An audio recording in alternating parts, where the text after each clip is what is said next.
everybody played at least 10 minutes, everybody scored? Is this sort of what you envisioned when you thought about how you wanted to play this thing? Yeah, I knew D'Angelo played the most off the bench, and he hadn't played, so we wanted to get a look at him and try to get those guys some experience.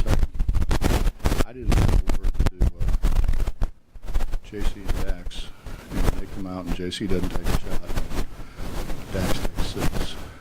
And because I think they're smart enough to know that we need those people in backup roles, and we got to figure out who's going to be able to do what and when.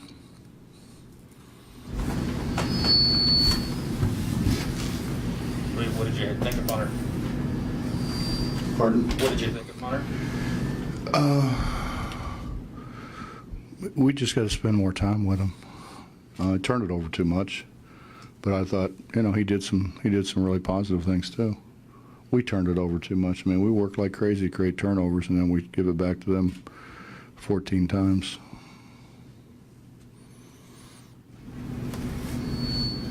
Take me through, in the midst of the game, you took Rout aside and chatted with him, and he came back out and played kind of big time out there.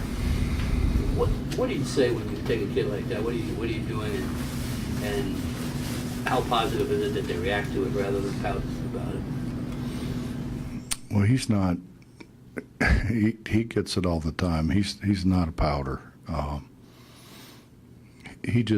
don't know. He's usually a better free throw shooter than that. He's usually better around the rim than he was, his first stint in the game. And you just tell him you got to play hard on defense and play fast on defense and slow down on offense. We just went way too fast. Chase missed shots that he never misses a shot that bad, and it's because he tried to get it off so fast, and you get revved up, run around playing defense, and it's hard to get yourself slowed down on offense. And I think that was Logan's problem. And really, Bob, he doesn't get the reps that obviously that Sags gets or Magic gets. So trying to make sure he understands what his responsibilities are. He played a lot better when we went 1-3-1. Bob, you said that you wanted this game here to close the gap a little bit. You think you got some things down on tape that you can learn from this team? Yeah, our pressure wasn't very good, Mitch, and we've got to.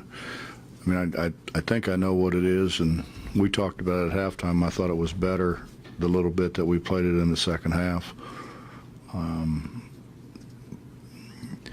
It's hard to hide in the film room.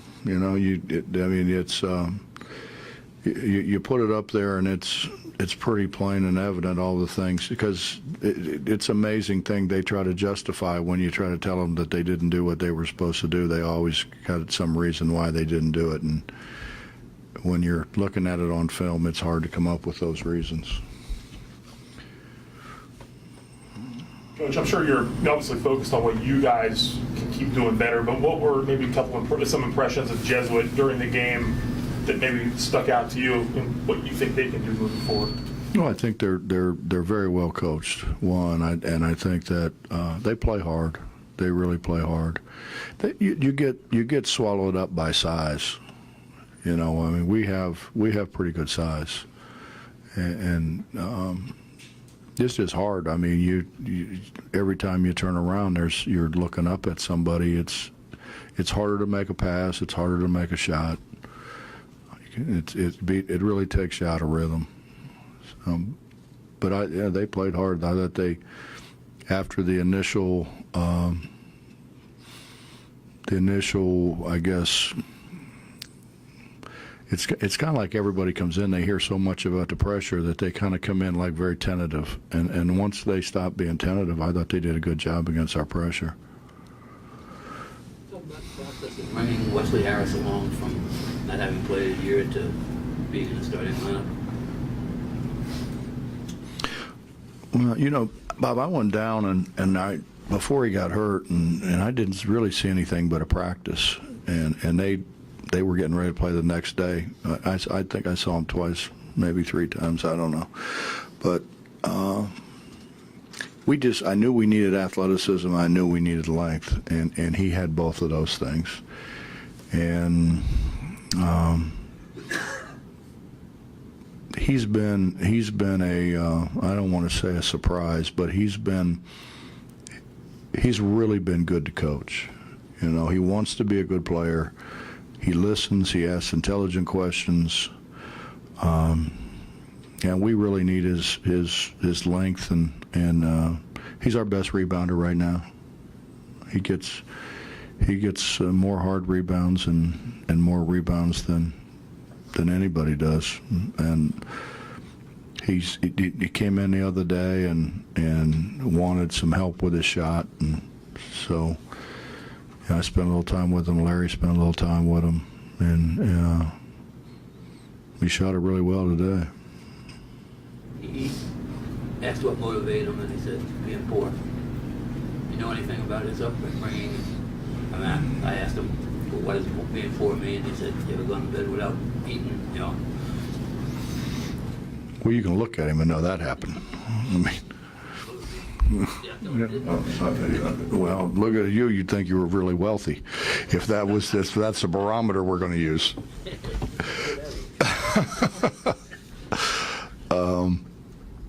No, I don't know that much about his upbringing. I know, I've been to Jackson many times, so I know a little bit about the city of Jackson.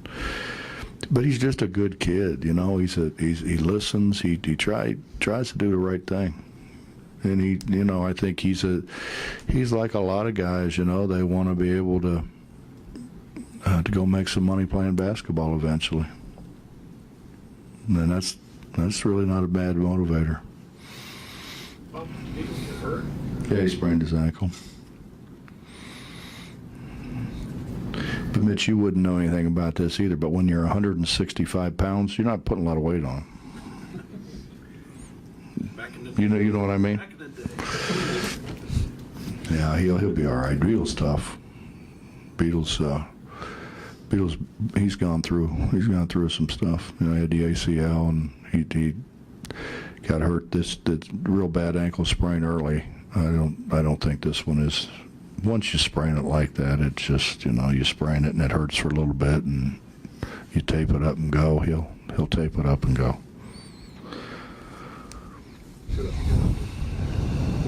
First semester now. Is it fair or still too early to make any kind of judgments on what this team is going to be? Can you get a sense of see that finish line at all at this point? If that makes any sense? Well, it's hard to say yes when you've got some uncertainty out there. We're going to change when we get Issa back, obviously. I don't know how close Brandon is to coming back. We could use another ball handler. But I don't know. I think I know what we get from Issa, but I don't have any idea what you get from Brandon, if anything. So there's a little bit uncertainty out there. I think we're getting better. This was good. I mean, it doesn't matter who you play. If you're not in the right place, it kind of shows up. And we weren't in the right place a good bit. And then, guys, I think the hard thing sometimes, like Teddy, Teddy wants to do so well. He really wants to do well, and you overdo it.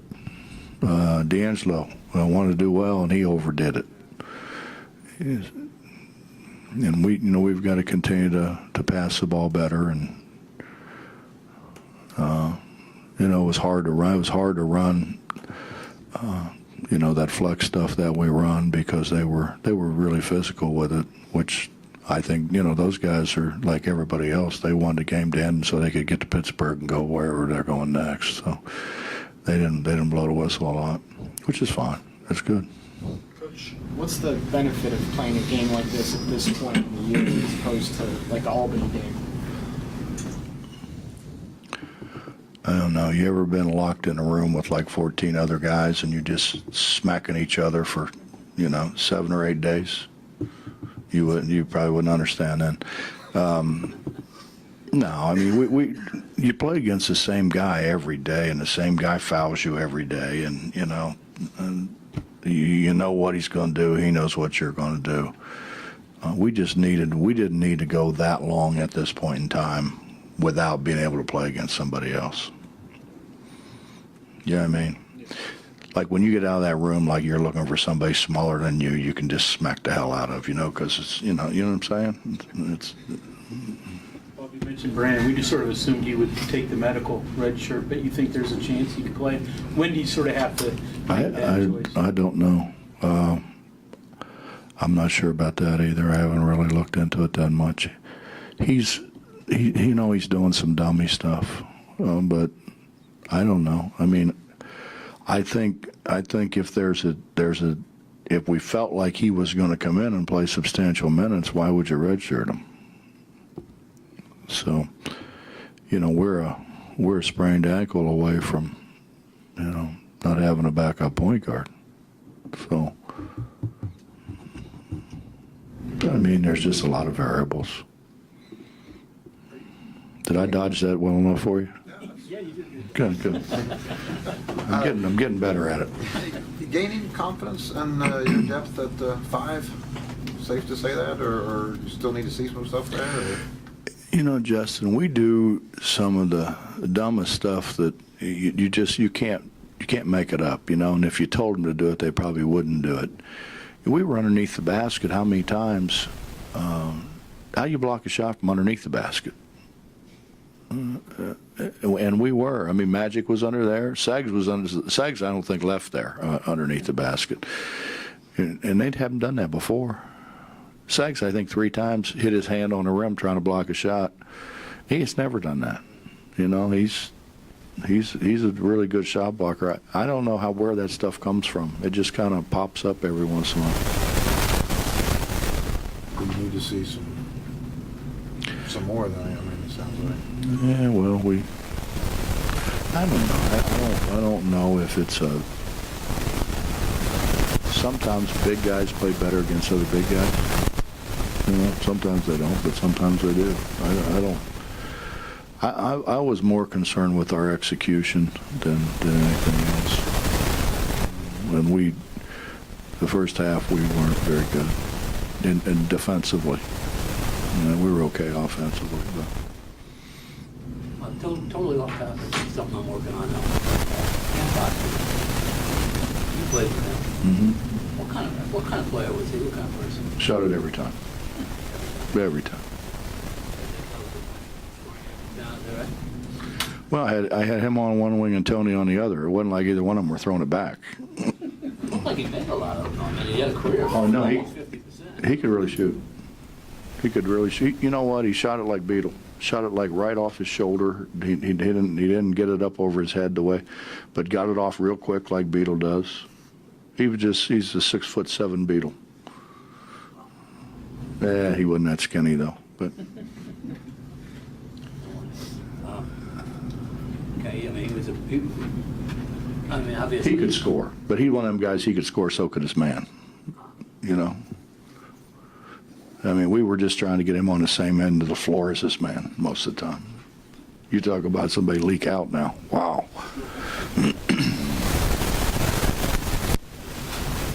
I kept wondering why I was guarding 2 of them, Yeah. Help side. Stan yelled a lot of help, Yep.